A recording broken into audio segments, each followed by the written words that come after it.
అలాంటిది big fun అన్నప్పుడు ఇంకా అసలు అలీ గారి సార్ సార్ ఒక్క రెండు అడుగు బాబు మళ్ళీ చెప్పండి బాబు.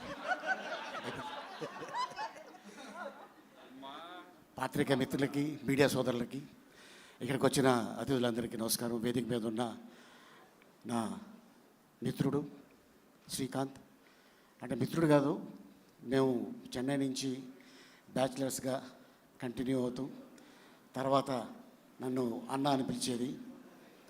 ఊహ తను స్క్రీన్ నేము, తను ఒరిజినల్ నేము ఉమా మహేశ్వరి. తను ఎప్పుడైతే వీళ్ళిద్దరికి మ్యారేజ్ అయిందో అక్కడి నుంచి మేము దాదాపు 30 సంవత్సరాల నుంచి బావ అని పిలుచుకుంటాం. సో అట్లాంటి వ్యక్తి ఈ రోజున మిస్టర్ మిడిల్ క్లాస్. ఈ మిస్టర్ అనే పదం చాలా పెద్ద హిట్. ఒక మిస్టర్ పెళ్ళం అవ్వచ్చు, మిస్టర్ పర్ఫెక్ట్ అవ్వచ్చు, అలాగే ఇప్పుడు మిస్టర్ మిడిల్ క్లాస్. ఇండస్ట్రీలో ఎంతమంది మిడిల్ క్లాస్ ఉన్నారో నాకు తెలియదు, కానీ ఈ వేది సాక్షిగా చెప్తా, నేను కూడా ఒక మిడిల్ క్లాసే. ఆ మిడిల్ క్లాస్ నుంచి వచ్చే ఇండస్ట్రీలో ఇంత గొప్పవాడిని అయ్యాను. అండ్ అంతేకాకుండా అలాగే నాగేష్ రెడ్డి, తను యమలీల సినిమా మా గురుగారు ఎస్వి కృష్ణారెడ్డి గారి దగ్గర వర్క్ చేసి డైరెక్టర్గా 16 అని ఎప్పుడైతే ఆ టైటిల్ పెట్టి తను హిట్ ఇచ్చాడో, 16 తర్వాత వచ్చేదే 17, అది రేపు రిలీజ్ అవుతుంది. 17th రోజున 7 దాంట్లో ఉంది కాబట్టి మనం ముద్దుగా స్వామిని పిలుచుకుంటాం, ఏడుకొండల స్వామి. ఆ 7 కూడా దాంట్లో ఉంది కాబట్టి ఈ సినిమా పెద్ద హిట్ అవుతుంది. అండ్ అంతేకాకుండా అన్న రాజేంద్ర ప్రసాద్ గారికి కొంచెం హెల్త్ బాగాలేదు కాబట్టి వెళ్ళిపోయారు. ఆయన ఈ వేదిక మీద ఉండగానే ఒక మాట చెప్దాం అనుకున్నా.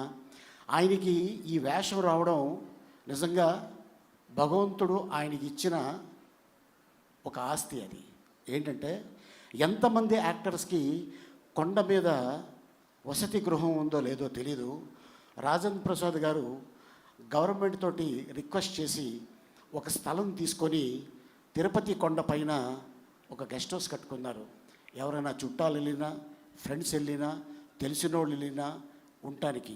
సో అట్లాంటిది ఆ కొండపైన ఆయన కట్టుకున్నాడు కాబట్టి ఈ వేషం ఆయనే పంపించాడేమో అని నేనే అనుకుంటున్నాను.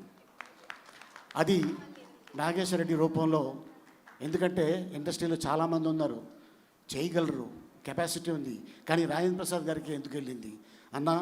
ఈరోజు చెప్తున్నాను, కొన్ని క్యారెక్టర్లకి కొంతమంది సూట్ అవుతారు. అది నందమూరి తారక రామారావు గారు ఒక వెంకటేశ్వర గెటప్ వేసిన, అలాగే అన్నమయ్యలో సుమన్ గారు. మరి ఈరోజు ఈ సినిమాలో ఈ గెటప్ నువ్వు వేయటం నిజంగా అది నీ అదృష్టం అన్న. గతంలో అయితే డాక్టర్ రాజేంద్ర ప్రసాద్ లేకపోతే నటకిరీటి రాజేంద్ర ప్రసాద్ అనేవారు, కానీ ఇప్పుడు పద్మశ్రీ డాక్టర్ నటకిరీటి రాజేంద్ర ప్రసాద్. సో నిజంగా అవార్డు రావటం నీకు ఈ రోజున, మళ్ళీ ఆ సినిమా రేపు 17th రోజున రిలీజ్ అవటం నిజంగా అది అదృష్టంగా భావిస్తున్నాను.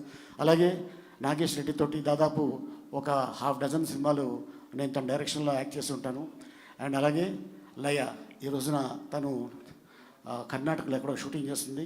అయినా కూడా తను ఎంత అద్భుతంగా చేసిందంటే అసలు చాలా అద్భుతంగా చేసింది. అండ్ అలాగే నిర్మాతలు చందు గారికి, అలాగే వారి ఫ్రెండు, అలాగే ఎవరైతే ఈ సినిమాకి సహకరించారో వాళ్ళందరికీ ధన్యవాదాలు తెలుపుతాను. అలాగే సాయి కార్తిక్ గారు మ్యూజిక్ చాలా బాగా చాలా అద్భుతంగా చేశారు. అండ్ అలాగే మా అంజీ కెమెరామెన్, ఇక తను ఏ విధంగా చేస్తే బాగుంటుంది అని తను ఈ సినిమాలో చేయడం జరిగింది. అలాగే అశోక్ అన్న, అలాగే చిట్టి, ధనరాజ్, కరుణ, ఇక చాలామంది ఈ సినిమాలో, రఘుబాబు అన్న. నేను దీంట్లో డాక్టర్ వేషం నాకు ఇచ్చి ఉన్నారు. ఈ సినిమాలో కథ అనేది చాలా అద్భుతం. ఒక మిడిల్ క్లాసు ఒక మనిషి ఎంతసేపు భగవంతుడిని తరిస్తూ ఉంటాడు. అంటే నన్ను నమ్ముకున్నాడు కాబట్టి వీడికి నేను ఏం చేయగలను అనే ఒక అద్భుతమైన ఒక పాయింట్ తీసుకొని నాగేశ్వర రెడ్డి ఈ రోజున ఇంత అద్భుతమైన సినిమా చేయడం నిజంగా చాలా ఆనందంగా ఉంది. డెఫినెట్గా ఇది ప్రజలు ఆదరిస్తారు. అండ్ డెఫినెట్గా ఇట్లాంటి ఈ సినిమా పెద్ద హిట్ అయ్యి నాగేశ్వర రెడ్డి మళ్ళీ పూర్వ వైభవం రావాలి, నిర్మాతలకి మంచి డబ్బు రావాలి. దయచేసి థియేటర్లో ఈ సినిమా చూడండి. Thank you so much. God bless you. Thank you sir, thank you very much. So ఇప్పుడు స్క్రీన్ పైన కనిపించే డాక్టర్ ఇక్కడ మాట్లాడారు కదా, ఇప్పుడు స్క్రీన్ వెనకుండి ఈ చిత్రాన్ని సపోర్ట్ చేసిన డాక్టర్స్ ఇక్కడ కొంతమంది ఉన్నారు. వారికి ఇప్పుడు స్టేజ్ పైకి వెల్కమ్ చెప్దాం. వెంకటరెడ్డి సార్, డాక్టర్ వెంకటరెడ్డి గారు, డాక్టర్ సురేష్